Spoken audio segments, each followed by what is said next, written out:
Bonjour à toutes et à tous, ravi de vous retrouver dans le Lab pour cette émission spéciale Prix PME Enterprise. 6 prix remis, l'occasion de valoriser et donner de la visibilité à ces PME responsables investis dans le domaine de la RSE.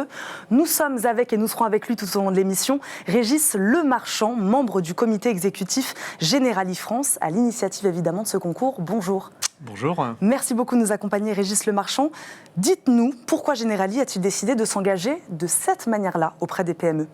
Alors c'est une initiative de Generali en France mais également en Europe, puisque c'est le prix Enterprise est décerné à des entreprises responsables, engagées dans la RSE, en France mais également dans tous les pays européens dans lesquels Generali opère. Alors pourquoi Generali a lancé cette initiative ? Pour plusieurs raisons. Première raison, Generali en tant qu'assureur est malheureusement un témoin, on va dire, du changement climatique, et on le voit de façon très importante cette année en France et notamment, en Europe, et notamment en France. Donc on est un témoin malheureusement privilégié. Et puis on a également un rôle social important, et on pense que c'est vraiment le rôle de Generali d'accompagner les PME, qui est le cœur de notre clientèle, dans cette transition, dans une transition vers une planète qui respire plus, et la transition écologique attendue. Et donc cette transition écologique, c'est des comportements plus responsables, plus engagés, et donc pour les entreprises, un engagement au travers de la RSE, et ce que nous démontrent avec beaucoup de force les entreprises lauréates de ce concours Enterprise. Quel est l'esprit derrière ce concours ? On parlait de valorisation, de mise en lumière, c'est ça aussi, montrer des bonnes pratiques ? Exactement, montrer des bonnes pratiques et valoriser les entrepreneurs, les comportements individuels, c'est aussi donner accès à une communauté plus large d'exemples, de personnalités inspirantes, d'entreprises qui démontrent qu'à la fois c'est un projet porté par des valeurs, mais aussi avec une résonance économique, une résonance sociale très forte. Et vous le verrez, toutes les entreprises qui se sont engagées sur cette voie en tirent un bénéfice beaucoup plus important que le seul engagement individuel qui initialement était porté par le chef d'entreprise. C'est souvent des résultats économiques et financiers plus importants. C'est aussi des relations plus durables, plus équilibrées, plus responsables avec toutes les parties prenantes, les clients, les salariés, l'environnement dans lequel ils évoluent. Et c'est pour l'entreprise, au fond, on va dire une résilience beaucoup plus importante par rapport à des phénomènes météo, comme on l'a dit tout à l'heure, mais aussi parfois à des phénomènes sociaux, des phénomènes économiques qui martèlent leur vie tout au long de l'année. Merci Régis Lemarchand, vous restez évidemment avec nous. Je vous propose tout de suite d'accueillir le premier lauréat. De retour dans le Lab, émission spéciale Prix PME Enterprise. Régis Lemarchand, membre du comité exécutif Generali France, est avec nous et c'est lui qui va nous présenter ce lauréat, Régis. Alors je vous présente David Auguste, qui est président directeur général de la société Citel, une société avec une particularité puisqu'il s'agit d'une SCOP, mais je vous laisserai développer plus avant cette particularité. David Auguste, vous nous montriez fièrement ce prix, félicitations. Citel, une entreprise du BTP. Expliquez-nous en quoi consiste votre activité très précisément. Le cœur de métier, donc à l'origine de la création en 1983, est le réseau électrique. Donc très vite a été rejoint par tout ce qui est réseau de téléphonie, réseau humide, et puis tout récemment avec l'actualité, les réseaux de fibre optique. Voilà. Vous êtes une entreprise très engagée. Est-ce que vous vous engagez sur un aspect ou un pilier de la RSE en particulier, l'aspect environnemental, l'aspect social, l'aspect sociétal ? On va parler de ce modèle SCOP évidemment après avec vous. Est-ce que vous avez un pilier sur lequel vous axez principalement vos engagements ? Alors on est axé sur tous les piliers, et particulièrement celui de lui-même, puisque c'est ancré dans notre ADN depuis la création, où on a mis l'humain au cœur du projet. Et donc les gouvernances qui ont pu passer au fil des années ont essayé de trouver au fil de l'eau et tout le temps des possibilités de gagner sur le sujet en valorisation au niveau de chaque salarié, qui font quelque part la réussite de l'entreprise finalement. Puisqu'aujourd'hui vous gagnez donc le prix du bien-être au travail, est-ce que vous pensez que c'est ce format d'entreprise, donc la SCOP, qui vous permet d'être aussi justement efficace sur cet aspect bien-être au travail ? Alors je suis peut-être mal placé pour en parler parce que effectivement je n'ai connu que très peu d'entreprises, c'est la deuxième, et il y a 28 ans que je suis au sein de la SCOP, et je veux croire en ce modèle-là justement pour mettre l'humain au devant de la scène. Il n'en reste pas moins que nombre de PME que je côtoie ont également la même vision des choses, mais ils n'ont pas le même statut évidemment. Et ce qui nous fait croire donc au bien fondée quelque part de l'entreprise en scope, c'est qu'on met tout le monde sur le même pied d'égalité, notamment dans la reversion des richesses et l'accès à toutes les formes de formation et autres que peuvent faire les entreprises en la matière. Donc vous croyez en ce modèle, si on l'a bien compris, en quoi rend-il plus facile justement cet accès au bien-être pour vos salariés et vos collaborateurs selon vous? C'est la parole qui est donnée à tout un chacun et notamment celle qui existe depuis très longtemps, qui dit qu'au sein des scopes, un homme égale une voix. Et donc on recueille auprès de l'ensemble de nos salariés associés au capital de l'entreprise l'ensemble des requêtes qu'ils peuvent avoir au quotidien, qui sont traitées au fil de l'eau par l'intermédiaire de réunions d'associés que l'on fait de manière trimestrielle et qui peuvent permettre un plan d'action qui a donné aujourd'hui d'ailleurs pour essayer de s'améliorer toujours dans ce qu'on appelle l'amélioration continue et notamment vis-à-vis du bien-être. On a lancé un projet en corrélation avec notre fédération de métiers, projet de QVCT, qualité de vie et conditions de travail, qu'on est en train de démarrer cette année et qui commence à donner lieu à un plan d'action que l'on va étaler sur 2 ou 3 ans. La SCOP, c'est un modèle que vous regardez avec attention chez Generali. Alors on a beaucoup de clients qui sont SCOP et c'est vrai que beaucoup de ces entreprises sont très engagées dans la RSE et en particulier vis-à-vis de leurs salariés à la fois actionnaires avec une voix par salarié. Donc c'est un modèle très spécifique mais qui porte des valeurs très précieuses pour la RSE. Merci beaucoup David Auguste d'être venu nous voir sur ce plateau. Je rappelle, vous êtes donc le PDG de Citel. Bravo encore pour ce prix. Merci beaucoup Régis Lemarchand. On accueille tout de suite un nouveau lauréat. Merci beaucoup. De retour dans le Lab, émission spéciale prix PME Enterprise. Régis Lemarchand est toujours avec nous, membre du comité exécutif Generali France. Régis, présentez-nous ce lauréat. Alors, le lauréat représenté par Teddy Dussaucé, qui est directeur général de Cycleterre et lauréat de la catégorie environnement. Teddy Dussaucé, merci beaucoup d'être avec nous. Bravo, félicitations pour ce prix. Comme le nom de l'entreprise l'indique, vous valorisez et réutilisez les terres non polluées. Grâce à quelle technologie ou mécanisme? Globalement, expliquez-nous comment ça marche.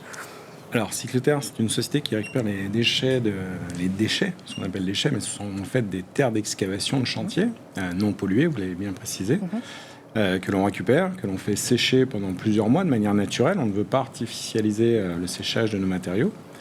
Et une fois broyés, on les transforme en différents matériaux de construction, des blocs de terre crus, donc blocs de terre compressés, donc on peut vulgariser en disant briques, les mortiers qui sont associés, des enduits également décoratifs, terre-paille, et également des panneaux de terre qui se mettent en lieu et place de plaques de plâtre.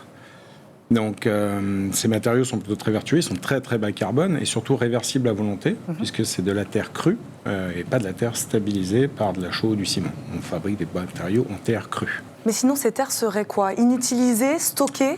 Alors aujourd'hui, ces terres, lorsqu'elles ne sont pas employées par notre société, on est une goutte d'eau dans les terres d'excavation, puisque d'ici quelques années, on va excaver à peu près 400 à 500 millions de tonnes de terre. Nous, on utilisera 10 000 tonnes de terre par an, donc on est une petite goutte d'eau. Mais je dirais qu'aujourd'hui, ces terres ont une destination sur des lieux où on va recréer des paysages, créer un golfe, créer une colline, et on va revégétaliser par-dessus pour pouvoir faire des nouveaux espaces verts. Ça peut être du remblai aussi de carrière. Voilà à quoi servent aujourd'hui les terres d'excavation. Pourquoi c'est un enjeu environnemental majeur, selon vous? Pourquoi vous vous êtes axé là-dessus? Alors pourquoi c'est majeur? Parce que l'industrie du bâtiment, la construction, fait partie des industries les plus polluantes. Donc il faut absolument décarboner nos constructions. La RE 2020, la règle environnementale 2020, démontre bien cet aspect et souhaite que l'on décarbonise au maximum les constructions qui vont sortir de terre dans les années à venir. Quels sont vos projets pour les semaines à venir? Eh bien, écoutez, on a beaucoup de projets sur les semaines et sur les années à venir. Heureusement, on a une visibilité qui est plutôt longue. Mais je dirais que sur les années à venir, on participe au projet de l'Arena, par exemple, donc la grosse salle de sport en face du Stade de France. Nous avons une grosse salle de spectacle en France de 10 000 places.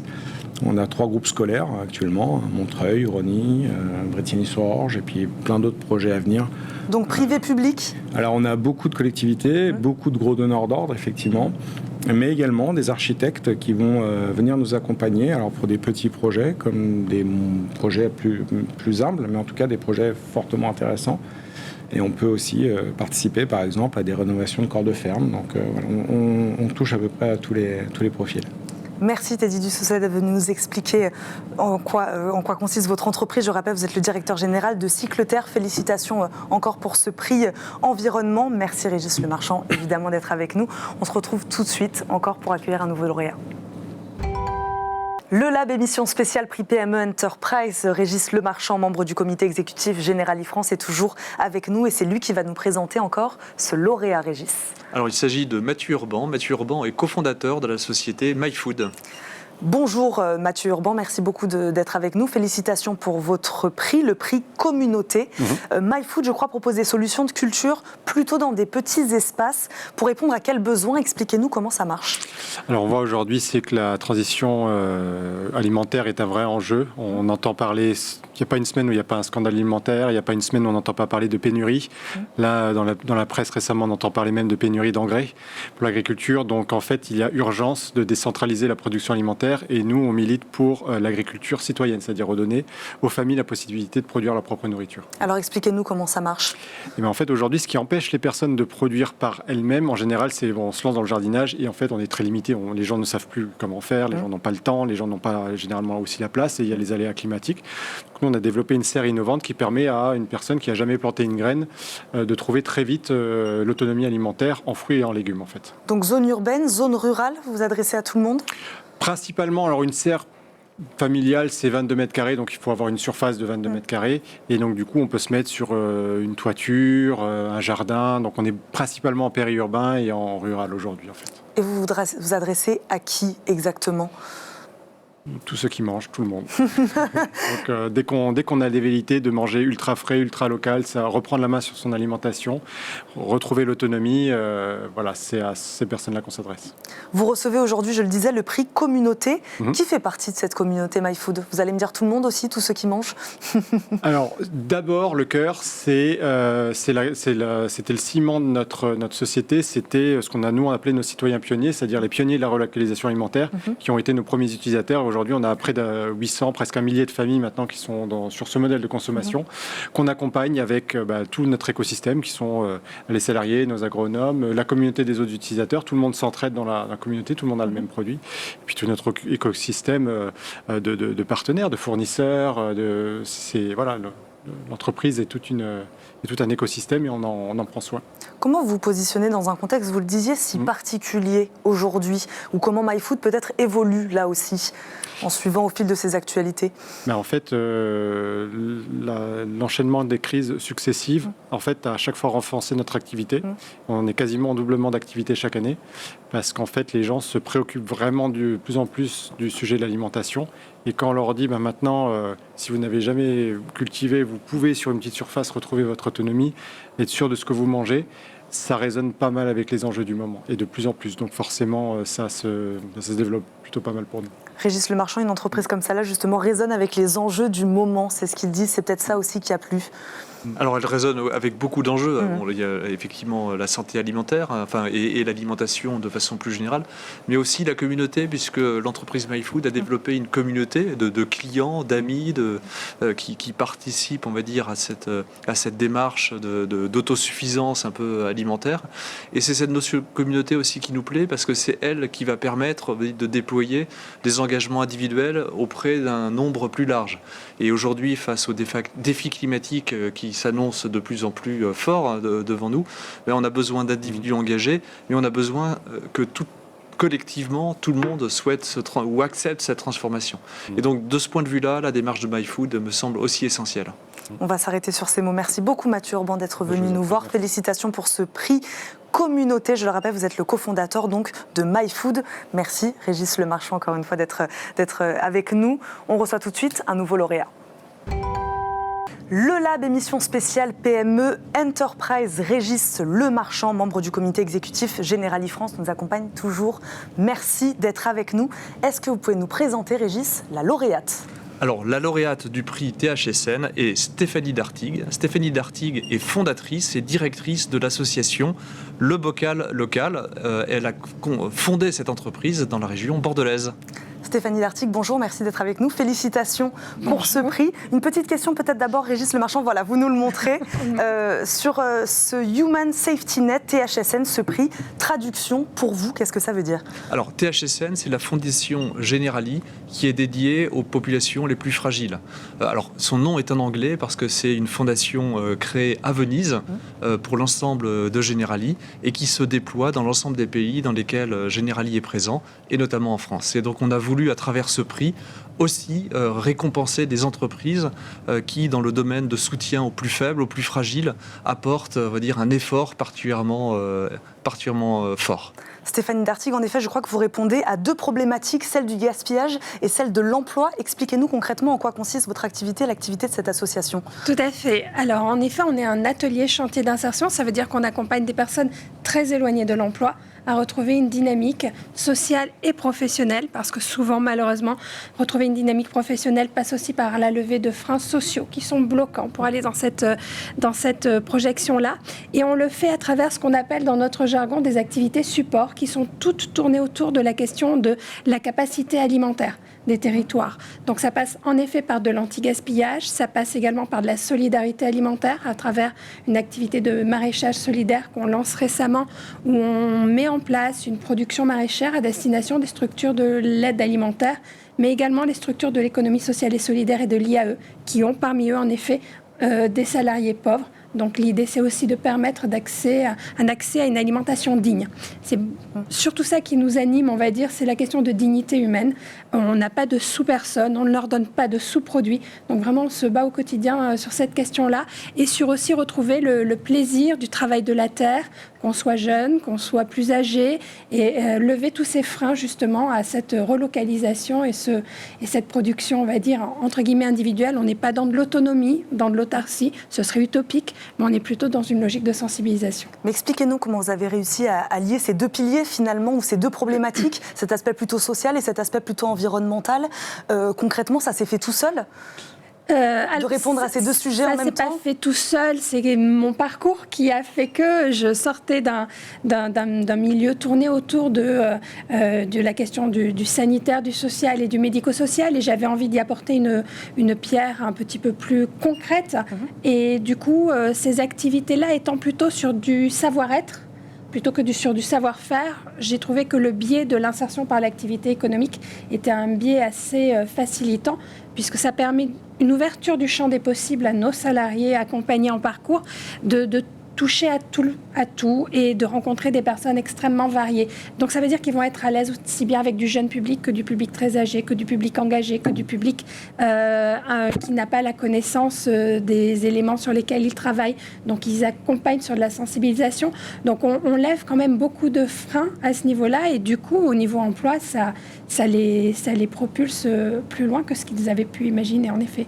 Merci beaucoup Stéphanie Dartigue d'être venue nous voir dans cette émission spéciale. Je rappelle, vous êtes la directrice de l'association Le Bocal Local. Félicitations pour ce prix THSN. Merci d'avoir été avec nous.